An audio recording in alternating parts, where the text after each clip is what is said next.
So I've been into LEGO for about a decade now, which brings me back to when I was super young. Back then, I would make these battle scenarios and kind of role play with my minifigures, having them battle it out to the death. Now for the most part, the terrain and the build is the most important pieces to the MOC, instead of a battle experience where that is the most important. I've also grown my collection over this decade-long experience, as well as have gotten my own room. In today's video, that is what I'm going to be showing. So let's get started. When you walk into my room, I don't know which would catch your eye first, either the table to the left or the giant bins straight ahead. Either way, let's start to the left where I film my video. This white table is 3 feet wide and 5.5 feet long, which is how big the next large MOC is going to be. Right now I have Utapau and Coruscant not taken down yet, still sitting on my table. When I film, I use this tripod, 2 of these lights, which the right one is more of a warmer tone than the left one. If you were wondering how I film and my setup, this is it. Over here is this brown table where I store my computer charger, my phone charger, and sets that I've used in the recent videos that aren't being used currently. Now moving on, next to that is this white table where I keep my most used minifigures on display so that when I'm building a MOC, I can easily just grab them. And yes, I do still have these 7 sets not built yet. Again, a task for another time. Then coming around over here is my laptop where I edit videos and upload them to YouTube, as well as just watch content while I'm building. Since I mainly film time lapses, they don't record sound, I usually have something playing in the background. Now let's move on to the organization of my pieces.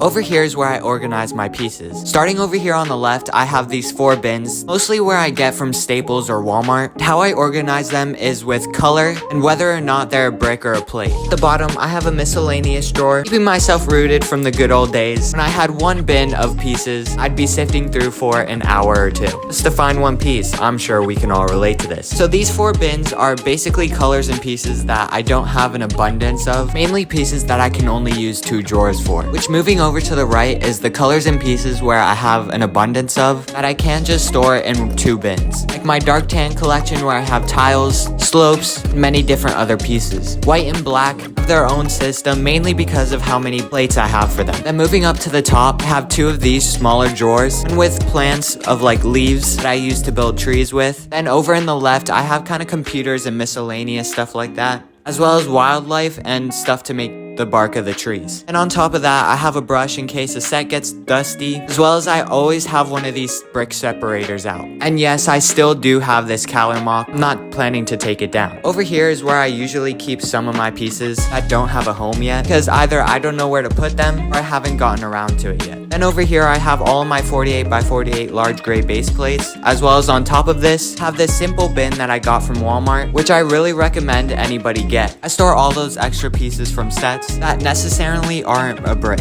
Over here, I have smaller bins where I store more specific pieces, which eventually I'd like to get into bins like these ones from Staples. You can see I store some 16x16 plates, some 2x6 bricks, dark tan wedge plates, fire, leaves, tiles, and headlight bricks. So hopefully this isn't the permanent stationary area where they're going to be stored. Someday in the future, I'd put them in bins like these ones over here. Of course, I store stuff in the closet where it's out of the way and I don't have to be stepping over it, but I moved it all out here on this table to get a better look at it. In this cardboard bin right here, I have all my Technic pieces that, to be honest, don't get used too often. Over here, I have 2 large bags from LEGO that I got of 2x6 gray bricks. I also have 2 bins that are full with it that I use regularly, as one of these bags isn't even open. And moving over here, I have even more pieces. This is kind of where I put all my food, hats, and accessories that I get from Lego.com VIP packs. I have a whole bunch of shields right here that I don't have a place for yet, as well as an entire bag of brick separators. Then next to that is some plant life that I use for Umbara that I just put into 1 bag. Whenever I build Umbara, I can just quick get it out and use it. Before we look at this though, I would highly recommend you guys get a whole bunch of bags and save them, because especially with Lego, you never know what you can store with them. This Ziploc bag right here, I use to store weapons,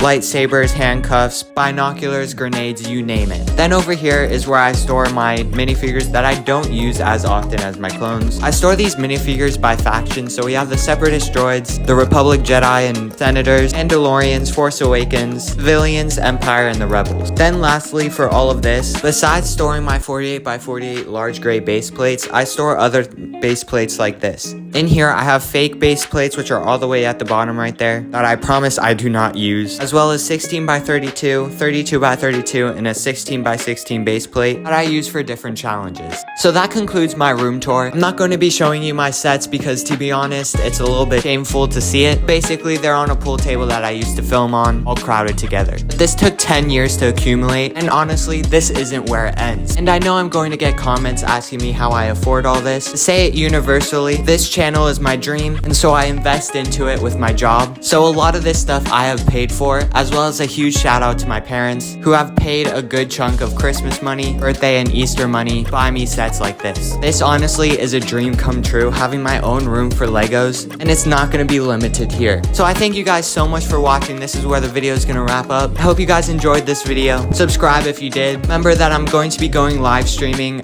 tomorrow at 6 p.m. Eastern Standard Time, so make sure you'll be there. And I'll see you all in the next video.